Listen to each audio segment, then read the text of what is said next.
Hello, my name is Voya and welcome to My Deep Guide. In today's video, I'm going to talk a little bit about, it's something that started circulating like about a week ago or something, or maybe it's even this week. My time frame is totally bonkers now because I've been working quite a bit now for a very long time. But anyway, it has to do with something that I talked about initially and kind of shown a little bit of attention to it almost exactly a year ago. And that was the possibility that the future of the remarkable lies in the subscription models. The best place where you can actually get all of the information about what we're going to talk about today is the original article at Hackaday, I believe. You will find a link down below to the original article and you should definitely check it. It's not a long read, but it's a good read. So what's it about? Well, it is about the fact that one of the beta testers got a welcome screen which welcomed him to a choice of different subscription models. Now, obviously, this is not the case yet. This is something that's apparently being planned, but what the screenshot actually shows is that we might be looking at 3 subscription tier models. The first one is no plan, so basically you don't pay anything, and that one means that the files that you have, your files, will stop syncing across devices and across the cloud if they are unopened for more than 50 days. So first, to clarify, it's not if a file is older than 50 days, it's if it remains dormant for 50 days, and most importantly, it's only affecting the cloud itself, not the files that are stored on your local device. Because I've been reading a lot of things and there's like a lot of speculation, so I just wanted to make a video that would kind of clarify these things and also shine a light on a couple of other things too. So that would be no plan. Then the second one is something they call Connect Lite, which is basically what we have now, existing users, what we have. They're calling it limited set of features. Oh, now they're saying limited, not distraction free. Why isn't it called distraction free set of features? Anyway, you can back up and sync all of your documents in the cloud, which is exactly what we have now. And then finally, you have the plan called Connect, which is something they call the full remarkable experience. And that one is full of mumbo jumbo stuff, and it says an expanding universe of powerful tools for your paper tablet. Sounds impressive, says nothing. I want to mention one more thing and then kind of connect it into this one because I think it's an important one. Pretty much all of you are now aware of the update 2.10 beta being in the testing phases, and one of the main things that the beta 2.10 or the 2.10 version will bring to Remarkable is the support for Google Drive and Dropbox synchronization. So when the news of the 2.10 beta update came out, my first reaction was, okay, that's interesting, you know, standardization, because all of the competitors already have that and have had that for a very long time. So yeah, it's okay, but considering that we have the Remarkable Cloud sync, didn't really make too much sense. It was just like a minor convenience kind of a thing. But when we insert into the equation the no plan limitations, which I mentioned just before, then suddenly this update and the support for the Google Drive and Dropbox starts to make a heck of a lot more sense. And why? Well, because then you can choose to have no plan and you can still choose to back up your EPUBs and PDFs on your Google Drive and your Dropbox, and you can, you know, be kind of free that even if a file has remained unopened for 50 days on Remarkable Cloud and then it gets removed from the cloud, you will still have the ability to go, oh, okay, that one expired, so I'll just upload it from my device onto my Google Drive or Google Docs, because no files will be lost, only the stuff that's on the Remarkable Cloud. So that, to me, makes sense when combined with this kind of Google Drive and Dropbox support. And this would be almost great were it not for one really, for me, glaringly big problem. You're able to get files from Google Drive and Dropbox onto your device and then sync them up into the cloud. Okay, but what about notebooks? Let's remember that Remarkable is primarily a digital note-taking device. It's a digital notebook. And as such, after 4 years, it still doesn't have the ability to remotely or externally back up your notebooks in Remarkable native format. Sure, you can export them as PDFs, but that's not what I'm talking about. What I'm talking about is the ability to export your notebook in a Remarkable lines or whatever they want to call it format, so that you can back it up somewhere externally, not on their cloud, maybe on my hard drive if I want to. It doesn't matter. I want to have redundancy, for example, and that I can then drag and drop that file back into my device, not their cloud, and have it work as a notebook. I am really hoping that the finished version of the update 2.10 will prove me wrong, and it will actually show, no, you were totally off base and wrong, and you can drag and drop your notebooks onto your Google Drive and onto your Dropbox and get them back from Google Drive and Dropbox onto your device and have them behave as a notebook, not as a PDF. Then that would be perfect. However, up until now, in the 4 years of existence of Remarkable, we haven't seen that functionality. Hasn't been a big problem because of the existence of the cloud, but if we have the potential, the looming potential, that you will have the no plan thing, and that if you don't want to pay for a subscription, then this can become a very big problem. For a digital notebook distraction-free taking device, if I am forced to constantly keep in mind, have I opened my older notebook in the last 50 days or not? Will it get deleted or not? Will I lose it or not? I'm sorry, that's a major distraction. For me, as far as the no plan goes, the make it or break it thing will be the implementation of the ability to back up your notebooks in their native format to an external cloud, computer, or whatever it may be, with the ability to recall them onto your device and bypass their cloud completely. If we have that in place, I have no quarrels with the no plan thing at all, because then they will have a complete infrastructure and make it possible for you to not use their servers, use somebody else's servers, use local storages, servers, or whatever you may be, which is perfectly fine as far as I'm concerned. However, that one thing is a make it or break it. If it doesn't have it, it's a huge problem. If it has it, no problems whatsoever as far as I'm concerned. The Connect Lite, as I said, it promises to be the standard subscription model that we already have now, and that's very familiar. So same functionality, no need to actually talk about that. But what is interesting is their top tier, which is called Connect, and it promises...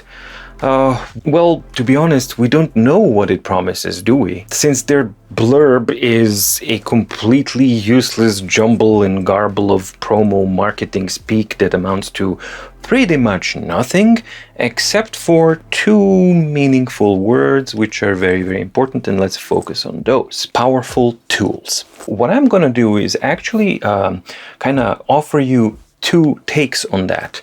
Pro, like a good scenario, what makes sense for me and what I would be on board with, and a scenario what I think would be a big no-no and something that I wouldn't be on board with. At the moment, just keep in mind that we do not have the information.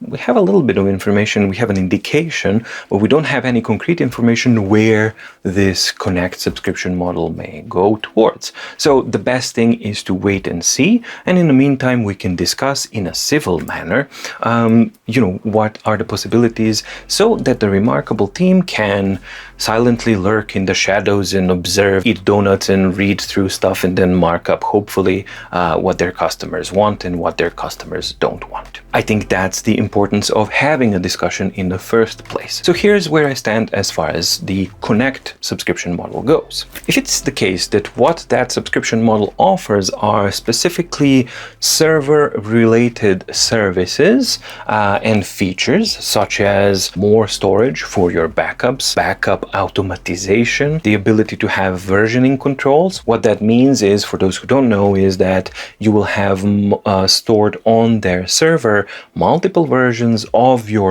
same notebook, for example, so that you can recall a previous version before you did certain changes. Let's say you made some changes or the file becomes corrupt, then you can recall the latest normal version before changes were made or before it became corrupt. So that's something that's called versioning. Or maybe a collaborative user mode where several users can connect onto one collaborative notebook and work at the same time.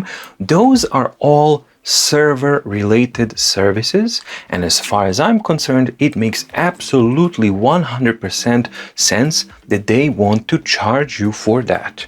And I have absolutely no problems with that. On the contrary, I believe that's a sound business model, and that's a service that deserves to be paid for, because it needs active work on, active maintenance, active team that's actually working with the entire server and cloud and all of these kinds of things.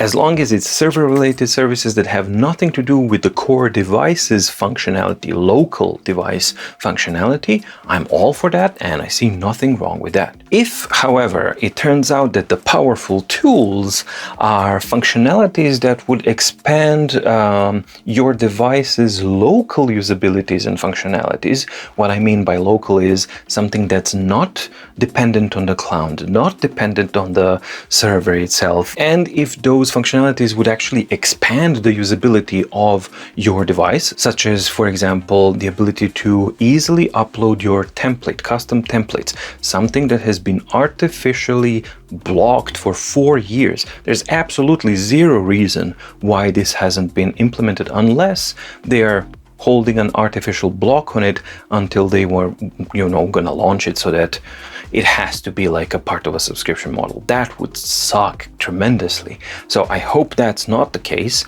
The ability to have a template editor in your desktop app. So that, I believe, is also something that would have to be a part of your normal local functionality, because it directly relates to your local functionality of your device. And the ability to do data backup and data restore, not on their cloud, but on local, on your computer, or on another cloud service. Those things are basic functionalities that do have effect on your local device. Well, if that happens to be the case and that's what they decide to do, well, then I would have a very big problem with that, because I do not think that that's okay by any means. The main problem here is that we don't know what remarkable means when they say the full remarkable experience, which is the undertitle of their Connect tier. So if you say something like the full remarkable experience, of course it's going to alarm a lot of users, especially if you remain silent about it. So if you don't offer any kind of explanation, if you don't offer any kind of transparency, and you still as a company refuse to communicate, and you do their absolute hardest to keep everything shrouded behind this ridiculous veil of secrecy, the main problem is that you allow for anxiety to actually grow in your customer base. I've been reading a lot of anxiety and negative and semi-panic type of reactions to this, and I don't think there is a reason to panic. I think there's a reason for caution. I think there is a reason for opening up a discussion, and for Remarkable to understand as a company where is the line that they should not cross to anger their user base. I think that's why that discussion is kind of necessary, and it's made necessary only because they don't communicate. That's all. If they were communicating, any of this would be completely obsolete, because we would know exactly what is going on, what they are planning, and there will be no room for panic or anxiety, just an informed decision. I want that, I don't want that. That's a much simpler reality, isn't it? It's really weird that it's almost exactly a year ago. I believe it was October 6th when I made that video. I was paying attention to articles, Norwegian articles, and the communication and some things regarding Remarkable, and I noticed early signs that the subscription models are what they are going towards, and that's what's going to be the future for the Remarkable as a company to become profitable, which makes sense. So I made an analysis on that, and some die-hard Remarkable apologists and fans were not comfortable with that. They had a very negative reaction to it, and it was like, oh, that's never gonna happen, that's just panic, that's just blah blah blah. And that's okay, because that's normal, you know, internet speak, so that's fine. But what's not fine is that Remarkable themselves, of course, they were just kind of peeking behind their dark curtain and staying silent. But when you actually, you know, put them against the wall, shine a flashlight in their eyes and go, speak, must speak the truth. Then we finally got a reply, but the reply was, move along, nothing to see here, it's a standard terms and conditions things, you're reading too much into it. Yeah, it's standard to have subscription models for your cloud storage thingy. That one, there's nothing standard about that. So fast forward 1 year to today, and it's exactly the same thing as last year, which is nothing to see here, move along, and when you actually press them harder, then they release a statement which says, at Remarkable, we constantly strive to improve our products and services. In addition to exploring new functionality, Remarkable is also considering new payment models that can support our vision. This includes a subscription-based model. Wow, so now there's no question about it. It includes a subscription-based model. So something that was nothing to see here, move along speculation where maybe, maybe not, who knows, now it's a definitive thing. We want our customers to know that we are grateful for their support and that we always work to make their experience better. Thank you. If we introduce a subscription model, wait a minute, you just said that this includes a subscription-based model. So if maybe when, I don't know, let me just slip through the crack here. You don't need that if, because you've already said that you are going to introduce subscription-based models. If we introduce a subscription model, our existing customers will get this service for free and have access to the full Remarkable experience. There's that quote again, full Remarkable experience. Even powerful new features we may introduce in the future. Well, that sounds nice. That's certainly a very nice quote. Except for that last sentence, full Remarkable experience, even powerful new features we may introduce in the future. So what it says is, yeah, subscription models are coming, and yes, the top tier will introduce powerful new features that you are going to want. Obviously, they feel that those features are going to be a transformative experience for the platform and an important one to actually classify them as the full Remarkable experience. What would make far more sense for me is that we see the future models when they start coming out, and when you want to actually buy a device, a new device, for example, Remarkable 3, that you will have an option to choose Remarkable 3 with no plan, with Connect Lite, or Remarkable 3 Connect, which is the full Remarkable experience. And then you would actually get, in all three models, obviously the same device, but you would also get a either no subscription plan or a prepaid subscription for 6 or 12 months at a super discounted price along with your purchase, right? And that would make sense, because then you're on board with it, and then you try it out for, I don't know, 6 months, it's included in the price, and if you do like it, then you continue on with your subscription. If you don't continue with the subscription, and that's fine, as long as those features are server related, not device local related. The main thing that I kind of remains open, if that's the business model that they're going for, which I believe would make quite a lot of sense, then it remains to be seen what's their pricing logic going to be. Because if it remains that the base model with no plan is still going to be the same price that we pay for it right now, and then just go up from there, that's going to be a tall order. What would make more sense is that what we have now as a price model is the middle tier, the Connect Lite. And then if you want Remarkable with no plan, it's slightly cheaper, and the Connect, the full Remarkable experience, is slightly more expensive. That is something that would be kind of balanced, and it would make sense. At this point, I'm just daydreaming and talking out loud to engage a discussion to see what you guys think or not, because we have absolutely zero information to kind of infer, is it going to go this way or that way, especially as the business model and the pricing goes. It sure would be nice if we would know, if they would be open, but we don't. So this leaves us with one last important talking point to discuss, and that is the fact that in their response, they mentioned that their existing customers will have full access to everything as a thank you, which certainly sounds good. And if you actually couple that with the fact that the 4-year-old Remarkable One, my dear Remarkable One, which I still love really, really a lot, is being updated parallel with Remarkable 2, having back-to-back same features at the same time. So that is a very good indication that they mean what they say. So I have quite a bit of confidence that when they say that they are striving to do that, and they want to keep their customers happy, and they want to keep their existing customer base happy, I have no reason to doubt that, because in the 4 years and now 1 year with the Remarkable 2, they have shown that with their actions and examples. The only thing that really is the main question that I have regarding their sentence about existing customers is, what does Remarkable qualify as an existing customer? Because am I an existing customer if, let's say, Remarkable 3 comes out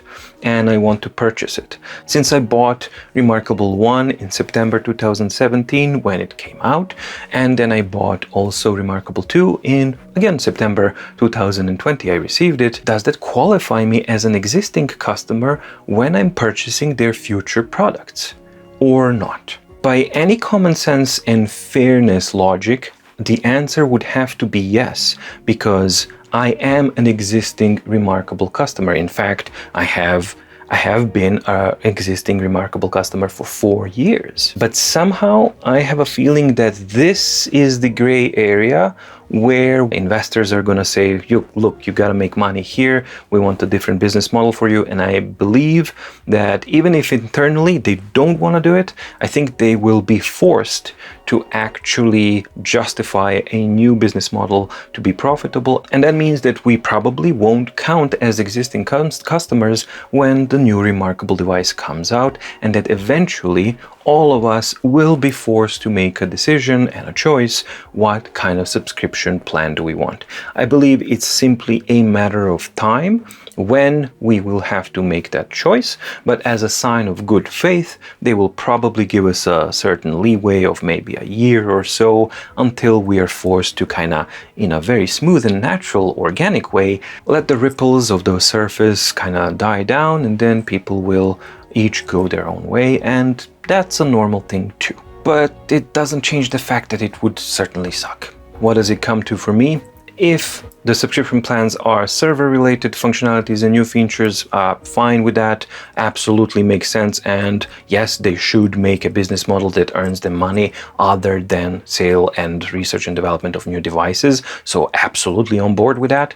If those subscription models are going to limit functionality of the device itself locally, the capabilities of the device, if that's going to limit me, then I do have a problem with that, and I don't think that that's okay. Either way, regardless of the subscription, I believe that we have to get that backup option for the notes in their native format to put them and get them back onto the device. And also, it would be nice to hear a little bit of a clarification on what do they mean with the existing Remarkable customers. Let's avoid marketing speak and do plain speak with us, your customers, so that we know what we are looking for. Because don't forget, most of us here are because we love this device, or the version 1. Either way, I think that we really do deserve to hear more openly what the plans are in a very clear way. No marketing mumbo jumbo stuff, just, okay, look, this is what we plan to do, it's going to be released then, and that's it. Like, why hide anything? There's nothing here that I've seen that's worth hiding. Absolutely. But when you do hide it, then suddenly it becomes like nefarious and stuff. And of course that some people are going to freak out. So I don't see the reason for it. Everything here seems sensible, potentially really good for the platform, and maybe some of the features that I would be on board with as well. And maybe I would go with one of the subscriptions if they are server related. But, some clarification would be nice. The bottom line is the subscriptions are coming. We just have to wait and see what they entail. So those are my thoughts on the upcoming subscription models and the whole subscription thingy regarding the Remarkable. What are your thoughts, feelings, hopes? Yes or no, what you would be okay with, what you wouldn't be okay with? Just put it down in the comments down below, and please keep it civil and normal, polite. Thank you so much for watching. Thank you so much for the support.